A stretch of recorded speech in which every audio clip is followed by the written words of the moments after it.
Hello, my dear student. You are most welcome today in this my online class, in this my virtual class, belonging all the student class 8. Dear student, आप लोगों का बहुत बहुत स्वागत है सुभानी देवी मानवीय विद्यालय इंटरमीडिएट कॉलेज इलाहाबाद के इस वर्चुअल क्लास में, इस ऑनलाइन क्लास में। Dear student, before it or in my previous online class, dear student, मेरे पिछले ऑनलाइन क्लास में, मेरे पिछले वर्चुअल क्लास में आप लोगों ने English text book chapter 14 sympathy by Charles Mackay, composed by Charles Mackay. Dear student, मेरे पिछले ऑनलाइन क्लास में आप लोगों ने कक्षा 8 English text book chapter 14 sympathy composed by Charles Mackay को आपने देखा। डियर स्टूडेंट, उसके पहले जब आप ग्रामर सिलेबस पढ़ रहे थे, आप अपने बुक का ग्रामर पोर्शन पढ़ रहे थे, तो उस समय आप लोगों ने पास्ट परफेक्ट कॉन्टिन्यूअस पढ़ा था। आज आपके बुक से chapter 20 future perfect continuous tense का अवलोकन आप लोगों को करना है। तो डियर स्टूडेंट, ग्रामर पोर्शन में आप लोगों ने जो पिछला टॉपिक पढ़ा था वह आपका चैप्टर 19 था, पास्ट परफेक्ट कॉन्टिन्यूअस। उसके बाद आपके इंग्लिश ग्रामर पोर्शन का जो चैप्टर 20 है, 20वां चैप्टर है, वह आपका है फ्यूचर परफेक्ट कॉन्टिन्यूअस टेंस। तो सबसे पहले आइए फ्यूचर परफेक्ट कॉन्टिन्यूअस टेंस कहेंगे किसे?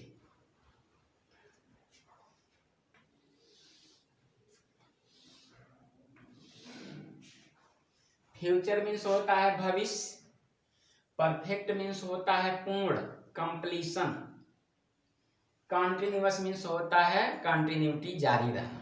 यानी भविष्य काल के ऐसे सेंटेंस जिनसे कुछ कार्य कंप्लीट हो, परफेक्ट हो, और कुछ कार्य कंटिन्यूअस यानी जारी हो, तो ऐसे सेंटेंसों को कहा जाएगा फ्यूचर परफेक्ट कंटिन्यूअस टेंस।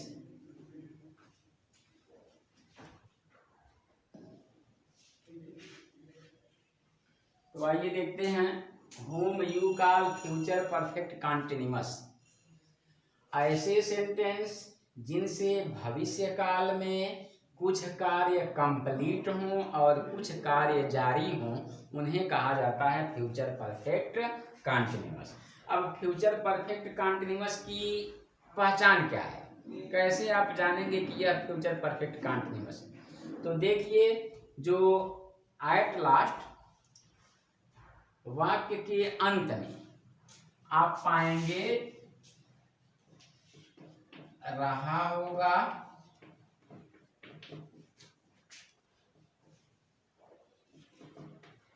रही होगी, रहे होंगे, अथवा कहीं रहा होऊंगा आ सकता है, रहा होऊंगा, रही होंगी आ सकता है, रहे होंगे है यह है। तो यह वाक्य के अंत में आएगा, लेकिन यह तो पहचान आपका फ्यूचर कॉन्टिन्यूअस का भी यही पहचान है।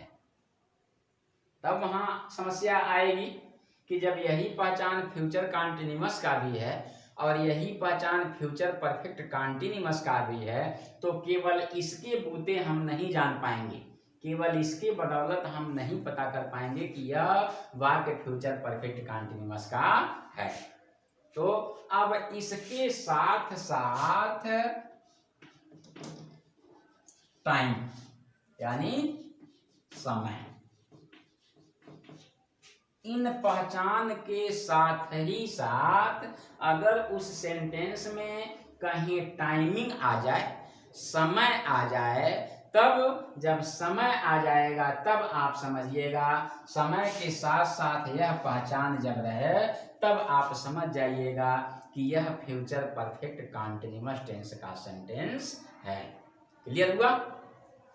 आइए अब आते हैं, चूंकि आप लोग जानते होंगे कि जब आप प्रेजेंट परफेक्ट कंटीन्यूअस और future perfect past perfect continuous पढ़े तो उस समय टाइम का इंडिकेशन आपको बताया गया होगा कि समय के लिए सिंस और फार का प्रयोग किया जाता है। तो समय के लिए सिंस और फार का प्रयोग किया जाता है तो यह भी बताया होगा कि यह भी बताया गया होगा कि कहाँ सिंस लगाते हैं और कहाँ फार का यूज करते हैं। कहाँ सिंस का प्रयोग किया जाता है और कहाँ फार का प्रयोग किया जाता है। देखिए, जब समय निश्चित रहे, समय जब निश्चित रहे तो लगाएंगे हम सिंस, और समय जब अनिश्चित हो तब हम वहां लगाते हैं फार। बताया गया होगा पहले कि कौन से समय अनिश्चित कहलाते हैं, कौन से समय निश्चित कहलाते हैं। जैसे दिन आप ले लीजिए, 4 दिनों से, 10 दिनों से, 20 दिनों से यह अनिश्चित है, यहाँ हम फार का प्रयोग करेंगे। और वही डे का नाम आ जाए, Sunday, Monday, Tuesday, Wednesday, Thursday, Friday, Saturday, किसी दिन का नाम आ जाएगा तो वह हो जाएगा निश्चित। टाइम में अगर आ जाइए, समय में 4 घंटे, 10 घंटे, 20 घंटे, वह क्या हुआ आपका अनिश्चित, तो फार का यूज होगा। 2 बजे से, 4 बजे से, 10 बजे से यह आपका निश्चित हुआ तो लगाएंगे हम सिंस। एज जो है, अवस्थाएं जो है वह हमेशा निश्चित समय में काउंटिंग होती है। उसके बाद पहर, जैसे सुबह, शाम, दोपहर, रात, ये भी निश्चित होते हैं। तो सेशन ही उठा लीजिए सन 1992 से या 2 वर्षों से, तो सन 1992 आपका डिफिनिट टाइम कहलाएगा, निश्चित समय कहलाएगा, वहां सिंस हम लगाएंगे। 2 वर्षों से, 4 वर्षों से अनिश्चित है तो वहां हम फार का यूज करते हैं। अब आइए, क्योंकि उसके पहले आप लोग इस ऑनलाइन क्लास के पहले आप लोगों को बताया गया होगा कि सेंटेंस जब हम टेंस पढ़ते हैं तो उसमें 4 सेंटेंस आते हैं। तो आइए हम अफर्मेटिव सेंटेंस को बनाने का नियम जानते हैं। सबसे पहले हम अफर्मेटिव सेंटेंस बनाने का नियम जानेंगे। आइए, स्ट्रक्चर या फार्मूला,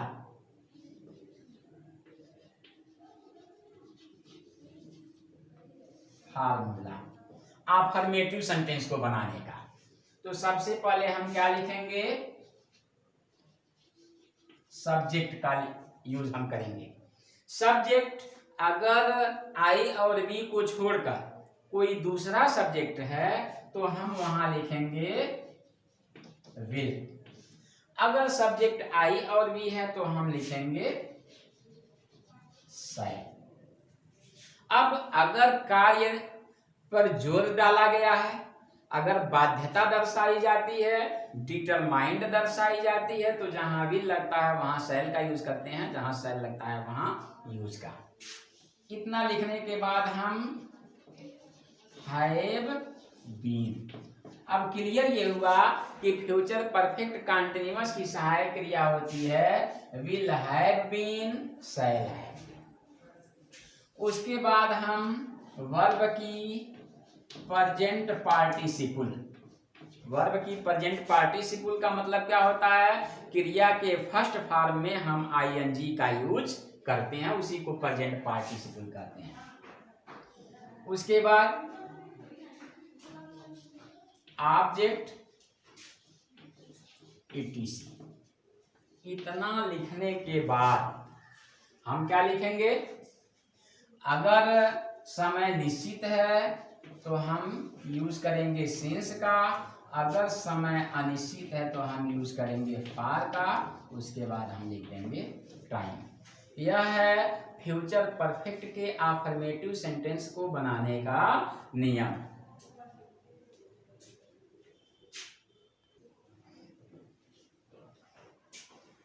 आइए अफर्मेटिव सेंटेंस के कुछ उदाहरण देखते हैं।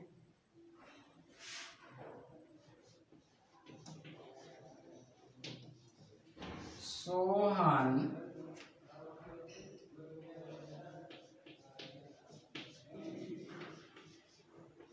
शनिवार से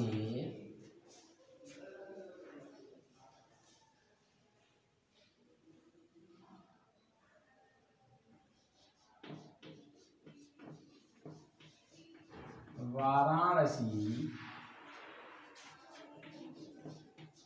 जा रहा होगा। सोहन शनिवार से वाराणसी जा रहा होगा। देखिए पहचान ये आ गया, रहा होगा, रही होगी, और बीच में टाइमिंग आ गया, तो यह आपका फ्यूचर परफेक्ट कंटीन्यूअस कहलाएगा। अब इस नियम के तहत बना दीजिए, सब्जेक्ट पहले रख दीजिए सोहन। सोहन के अनुसार आप सहायक क्रिया लगाएंगे, विल हैव बीन। वर्ब की प्रेजेंट पार्टिसिपल जाना है तो गो में आईएनजी गोइंग। कहाँ जा रहे हैं? Varanasi. Sohan will have been going to Varanasi. अन्य कोई शब्द है नहीं। कब से? शनिवार से। शनिवार निश्चित है तो लगा देंगे सिंस सैटरडे। ये हो गया आपका अफर्मेटिव। अब अगर इसमें अनिश्चित टाइम वाला एक आध देख लीजिए।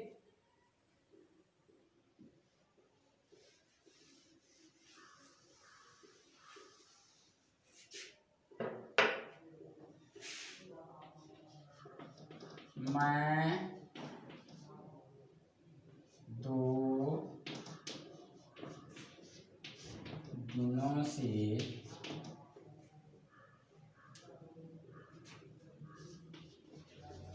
एक पेड़ काट रहा होऊंगा। यह है, इसको बना दीजिए। सब्जेक्ट पहले रखिए, आई है, आई के लिए सब्जेक्ट सहायक क्रिया होती है शैल। आई शैल हैव बीन, कट में आईएनजी लगा दीजिए। वर्ब है कटिंग ए ट्री। देखिए 2 दिनों से, टाइम आपका अनिश्चित है तो यहां हो जाएगा फॉर 2 डेज। यह हो गया आपका अफर्मेटिव सेंटेंस। अब आते हैं अफर्मेटिव के बाद नेगेटिव।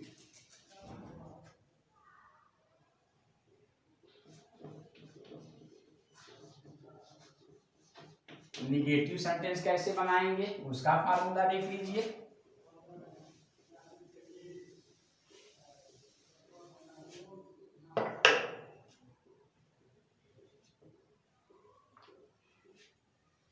करना कुछ नहीं है, देखिए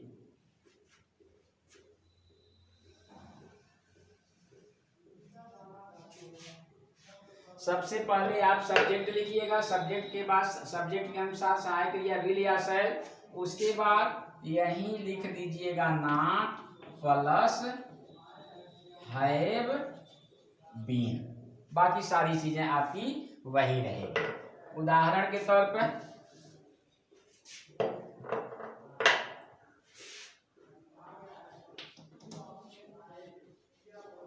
राहुल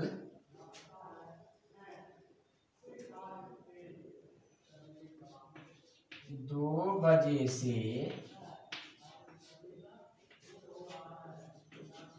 अपने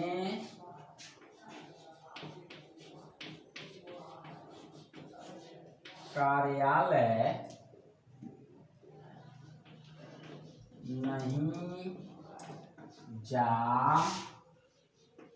रहा होगा। राहुल 2 बजे से अपने कार्यालय नहीं जा रहा होगा। इसको आप इस रूल के तहत बना दीजिए। सबसे पहले आप सब्जेक्ट रखिए,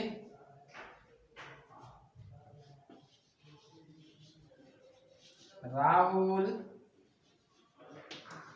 will not have been going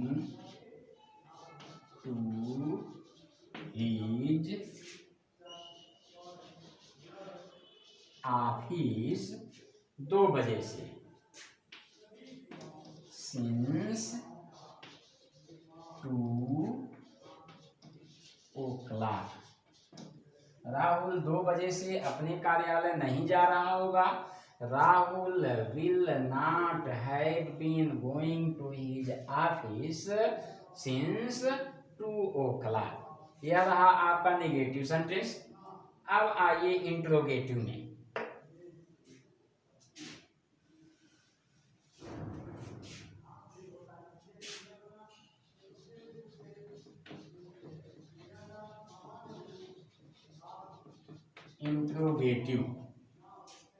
interrogative का स्ट्रक्चर आप लोग देख लीजिए, इंट्रोगेटिव का फार्मूला देख लीजिए।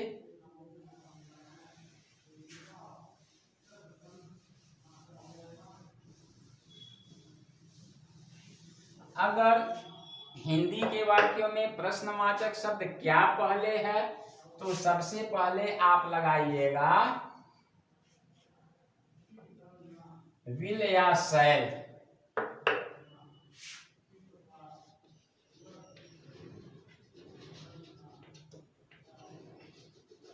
कर्ता के अनुसार विल या शैल।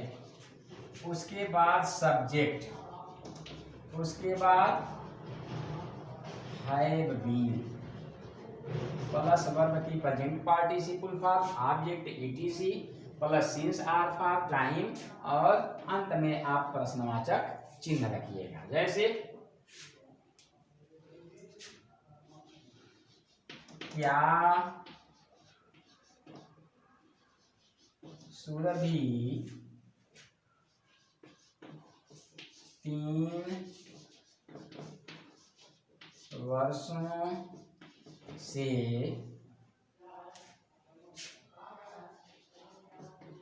खाना पका रही होगी। देखिए क्या पहले है, इसका मतलब और 3 वर्षों से टाइम भी है और वाक्य के अंत में होगा रही होगी, ये आ गया तो क्लियर है कि यह फ्यूचर परफेक्ट कंटीन्यूअस टेंस का सेंटेंस है।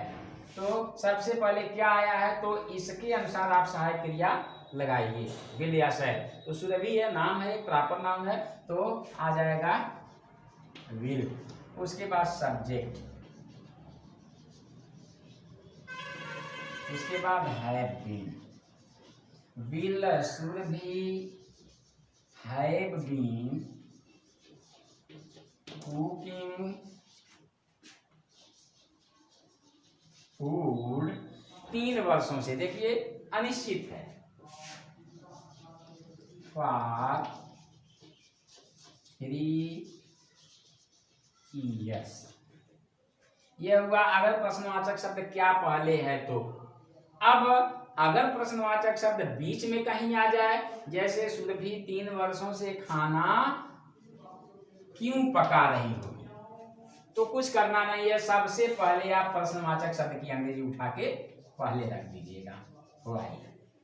यह हुआ आपका इंट्रोगेटिव। अब आइए इंट्रोगेटिव निगेटिव कैसे बनेगा।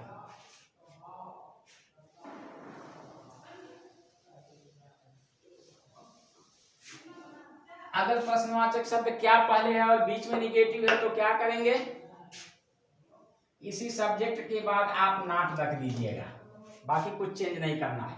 जैसे क्या मैं बच्चों को